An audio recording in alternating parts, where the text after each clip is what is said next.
কে কি বললো, কে কি ঘটালো, কে কি রটালো, এসব না ভেবে তুমি বরং চুপচাপ নিজের কাজটা করে যাও।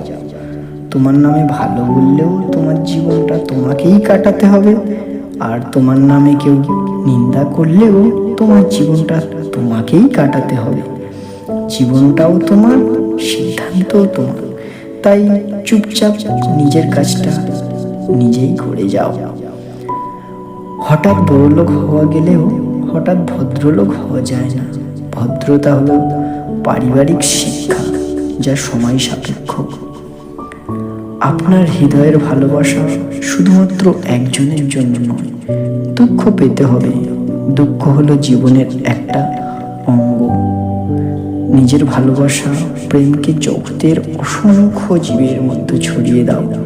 দেখবে এতটাই ফিডব্যাক পাবে, কল্পনাও করতে পারবে না।